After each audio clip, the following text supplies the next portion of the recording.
Hello friends, तो कैसे हैं आप सब। आज हम डिस्कस करेंगे मार्केटिंग थ्योरीज का part, porters 5 forces. So exam prospective के लिए काफ़ी इंपॉर्टेंट है, ये काफ़ी रिपीटेटिव टॉपिक भी है। Porters 5 forces is another tool to belonging to the marketer's strategy toolkit. This one is used to assess the level of competitive intensity within your industry. As the name of suggests, the concept was created by the fellow by the name of the Michael E. Porter. So ये strategy जो है use की जाती है to assess the level of competitive intensity in the industry. जो competition चल रहा है ना इंडस्ट्री के अंदर, उसको एनालिसिस करने के लिए। Potters believe that the understanding the level of competitive intensity you could determine the attractiveness of that industry.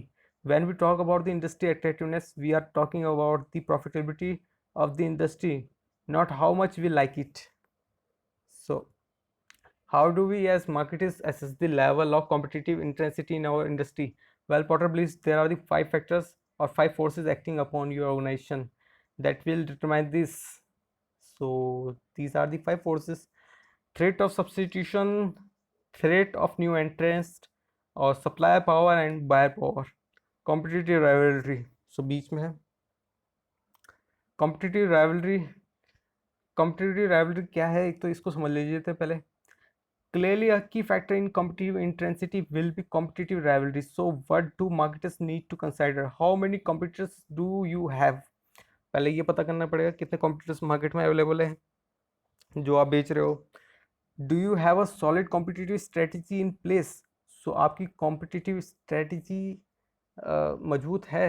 जो आप मार्केट में आप जब जा रहे हो ना प्रोडक्ट बेचने के लिए, तो आपकी जो स्ट्रेटजी बना रखी है कि आप कैसे बेचोगे, सो वो कम से कम दूसरों से तो अच्छी होनी चाहिए ना, तभी तो आप बेच पाओगे।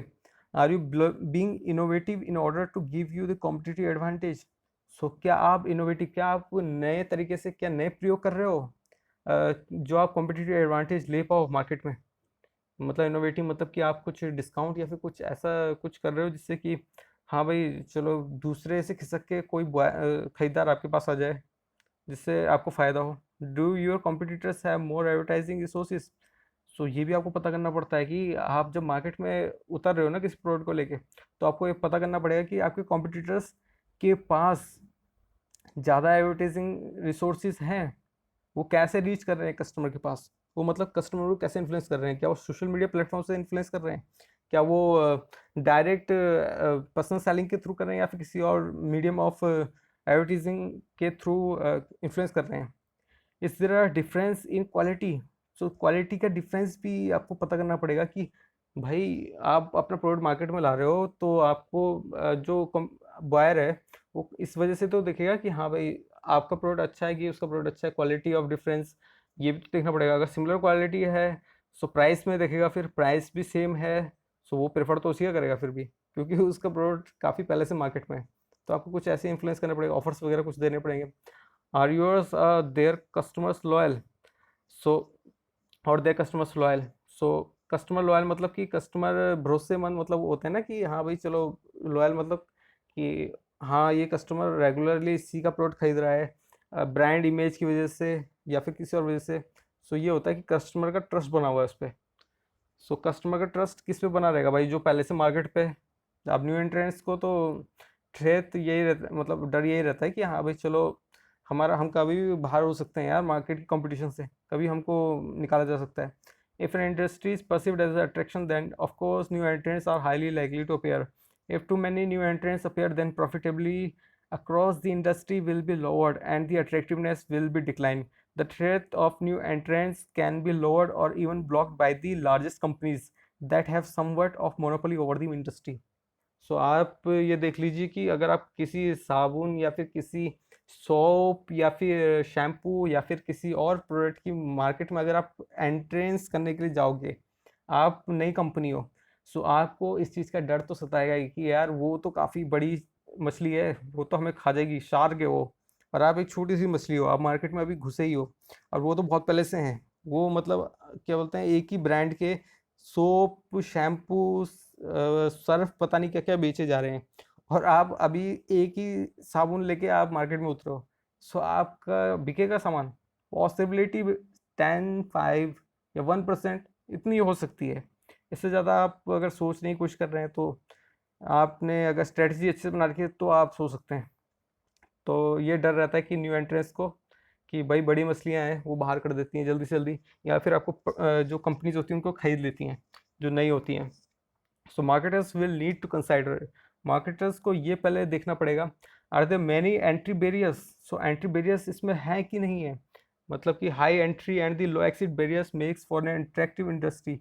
एंट्री बैरियर्स में include right patents, technology protection ETC. So entry barriers में ये सबसे ज़्यादा मेन पॉइंट रखा जाता है कि पेटेंट्स टेक्नोलॉजी प्रोटेक्शन के तहत जो हाई एंट्री होती है, मतलब कि इजीली एंट्रेंस तो है नहीं, और लो एक्सिट मतलब कि आराम से बाहर भी किया जा सकते हो। सो पहली बात तो अगर आप पे टेक्नोलॉजी इनोवेशन है, कुछ नया है, सो आप इसमें टिक सकते हो। और कब तक टिकोगे, जब तक कोई दूसरा नहीं आ रहा है पीछे से। तो आपको उसको रोकने के लिए क्या करना है, आपको इनोवेशन करती रहनी है। हाँ, अगर उसकी प्रोडक्ट या फिर आपसे रिलेटेड नहीं है पर फिर भी उसका टेक्नोलॉजी इनोवेशन कुछ अलग है, तो उसको आप एक तरह से अप्रूवल दे दोगे, बट जो आप कॉम्पिटिटर्स होकर राइवलरी होगी उसको आप इतनी जल्दी एंट्रेंस नहीं देने वाले। Do you have customer loyalty. So customer loyalty इनके पास ज़्यादा होगी एक तो। अब जो नई होगी कंपनी उसके लिए कस्टमर लॉयल करना तो इतना आसान होगा भी नहीं। अब जो पुराने हैं वो इतने आराम से भाई कस्टमर का जो भरोसा है वो बनाए बैठे हैं, और वो ट्रस्ट इस वजह से ही बना हुआ है क्योंकि जो नए एंट्रेंस थे मार्केट में वो सारे उन्होंने ब्लॉक कर दिए, और वो सप्लाई भी लिमिटेड टाइम टू टाइम कर ही रहे हैं, और एक तरह से मार्केट में अपनी मोनोपोली बना के बैठे हुए हैं कुछ कंपनीज के। So do you have specialist knowledge that can be use to differentiate you. So specialist knowledge मतलब कि आपने कुछ टेक्नोलॉजी का इनोवेशन की है, या फिर अ, आपने कुछ ऐसा प्रोडक्ट बनाया है कि जो यूनिक हो। सो वो अलग से आपको शो करेगा इन कॉम्पिटिटर्स के बीच में। क्यों, क्योंकि अगर बाय द वे आपका प्रोडक्ट थोड़ा सा भी डिफरेंशिएट है या फिर यूनिक है, सो कस्टमर शिफ्ट हो सकते हैं आपके प्रोडक्ट की तरफ, और ये इस वजह से भी शिफ्ट हो सकते हैं कि अब तो आपका प्राइस कम हो, इफेक्टिव क्वालिटी भी अच्छी हो, इस वजह से भी। Is there evidence of economies of scale in play in your industry. So economies of scale काफ़ी लार्ज स्केल पे वर्क, जो प्रोडक्शन है large scales of supply. So ये इंडस्ट्री में शुरू में तो मुश्किल ही हो पाएगी, बट कि क्योंकि जब तक अगर डिमांड नहीं इंक्रीज होगी तब तक economies of scale of production ये होना ही पॉसिबिलिटी थोड़ा कम है। बट अगर कस्टमर का इन्फ्लुएंस या फिर अट्रैक्टिवनेस बढ़ती है, सो इसमें भी इंक्रीज होगा। इस तरह any government policies place to इधर एनकरेज और discourage new entrants. So government की पॉलिसीज भी एक तरह से इफेक्ट करती है। बाय द वे देखा होगा आपने कि जो मोनोपोली जो माइक्रो एमएसएमईज थे उनके लिए गवर्नमेंट ने एक तरह से काफ़ी सारे रास्ते खोल दिए हैं, जिससे कि वो मार्केट में एंट्रेंस करके ज़्यादा से ज़्यादा प्रॉफिट जनरेट कर पाएँ, और उसमें लिमिट भी बढ़ा दी एक तरह से। तो ये एक तरह से गवर्नमेंट की पॉलिसीज़ होती है जो कि एनकरेज और डिस्करेज कर सकती है। थ्रेट ऑफ सब्सटीट्यूशन, सब्सटीट्यूशन मतलब कि आपका सिमिलर प्रोडक्ट्स आपके मार्केट में लिया है, सो ये भी सब्सटीट्यूशन का है। Customer may choose to substitute your product or service for another. This is not the same or switching to a different company to use the same product, but switching product entirely. For example, switching from a regular phone to a smartphone, or from a sugary snack to a healthy attractive snack. So product आपका मतलब आपका product वही रहेगा, but ये customer switch कर जाएगा दूसरी company में। मतलब आपके राइवलरी है जो आपका जैसा ही प्रोडक्ट बेच रहा है, जैसे सेम डिज़ाइन का शू बेच रहा है, या फिर वो सेम डिज़ाइन का कोई मोबाइल फ़ोन बेच रहा है, हैंडसेट बेच रहा है, जो कि दिखता वैसी है, फीचर वगैरह सब वैसी हैं, बट कुछ खास चीज़ है, या तो प्राइस में कुछ फ़र्क है, या फिर क्वालिटी में कुछ डिफरेंट है। क्वालिटी मतलब कि स्क्रीन वगैरह रेजोल्यूशन काफ़ी अच्छी हो। सो मार्केटियर्स कैसे कन्फ्रंट कर सकते हैं इन चीज़ों को। How many substitute products to your own are there. So आपको ये पता करना पड़ेगा कि एक है, दो है, कितने सब्सटीट्यूट प्रोडक्ट्स मार्केट में है। इस तरह ना परसिव्ड लेवल ऑफ डिफ्रेंशिएशन। सो इनमें कोई अलग अलग अंतर है इन प्रोडक्ट्स में, ये भी देखना पड़ेगा। इस तरह cost of the buyer for switching. So is there a cost, मतलब इसमें कोई प्राइस का डिफ्रेंशिएशन है, या फिर कोई क्वालिटी या फिर किसी और चीज़ का जिससे कि बायर स्विच कर रहा है, ये भी देखना पड़ेगा। How is for the buyer to switch. So buyer के लिए ये कितना आसान या मुश्किल हो सकता है, ये भी देखना पड़ेगा कि वो स्विच कर रहा है, क्योंकि अगर मैं एज एन कस्टमर किसी मार्केट में प्रोडक्ट लेने के जा रहा हूँ, मुझे 3 प्रोडक्ट्स दिख रहे हैं, तो मैं या तो किसी जो हाईली ट्रस्टेबल प्रोडक्ट्स है उसी को परचेज करूँगा पहले, जो पहले से बिकता आ रहा है। नए प्रोडक्ट्स में तो मैं तभी जाऊँगा ना कि हाँ भाई, अगर पुराना प्रोडक्ट्स ने कॉस्ट बढ़ा दी है तो मैं ट्राई करने के लिए जाऊँगा नए प्रोडक्ट्स में। और अगर नए प्रोडक्ट मुझे लो कॉस्ट में अच्छा वो दे रहा है तो मैं उसमें मूव ऑन करूँगा। सो कस्टमर की एक तरह से ये वो होती है, जिज्ञासा भी होती है कि हाँ, नए प्रोडक्ट को एक बार ट्राई करना चाहिए। Supply power. We all have the supplier, whether it is raw material, knowledge, support, or physical staff labor. Marketers know that their great deal for research and consultation will be done in order to attain the best suppliers at the best price. But what if there is very little choice of suppliers? The fewer suppliers there are, the more power they have over you and the prices they charge. So वो कितना, जैसे अगर कम supplier होंगे सो limited, फिर ये भी है। सो ये भी आपको देखना पड़ेगा कितने सप्लायर्स आपके लिए अवेलेबल हैं, what are the size of the suppliers available to you. Size of the suppliers मतलब कि आपके जो एरिया का सप्लायर है या फिर किसी एक पर्टिकुलर रीजन का सप्लायर है, वो कितनी क्वांटिटी में आपको सप्लाई कर सकता है, या फिर वो क्यों, मतलब क्या पता वो हाईली कॉस्टेबल भी हो सकता है, जो अगर आप दूसरी सिटी से मंगाए उसके कंपेयर पे। What are the cost of both you and them for the switching suppliers. So आपको कंपेरिजन भी करना पड़ेगा कि हाँ भाई, एक सप्लायर के कॉस्ट से दूसरे सप्लायर के उससे कितना अंतर है, ये भी देखना पड़ेगा। What is the strength of your distribution channel.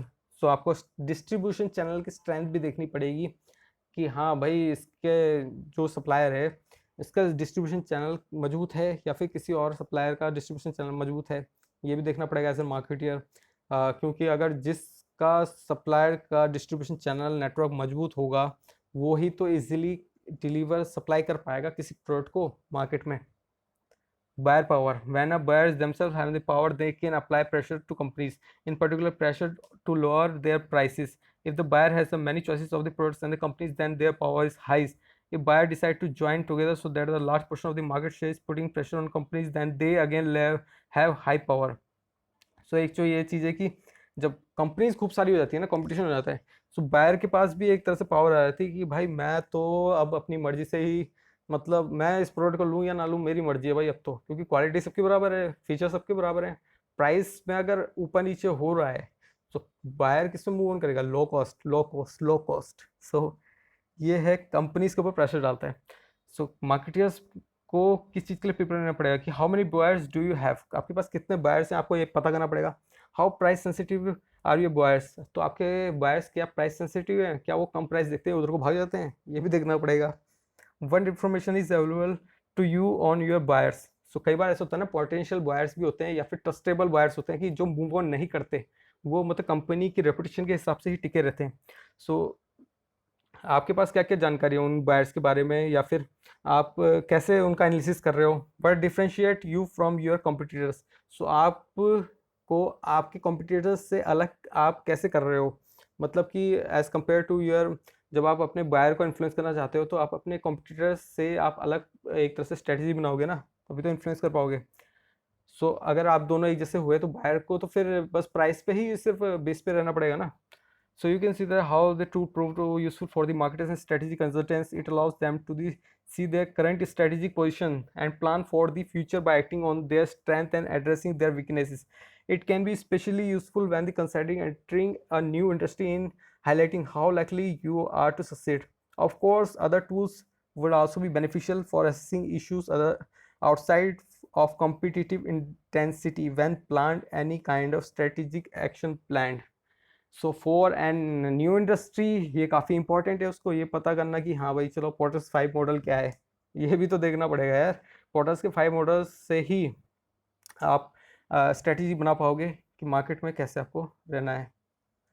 So thank you for listen this. आपको ये लेक्चर पसंद आया तो उसको हमारे चैनल को सब्सक्राइब जरूर कीजिएगा, और हाँ अपने फ्रेंड फॉलोअर्स के साथ इसको शेयर जरूर कीजिएगा। हमारे चैनल पे जुड़ते रहिए, और जो आपके एग्ज़ाम प्रोस्पेक्टिव, जो आप एग्ज़ाम की प्रिपरेशन कर रहे हैं अपने ग्रेजुएशन लेवल के, पोस्ट ग्रेजुएशन लेवल के लिए, सो उसके लिए टॉपिक कवर आपका हो चुका है, आप इसमें से नोट्स बना सकते हैं एग्ज़ाम के लिए। So thank you for listen this.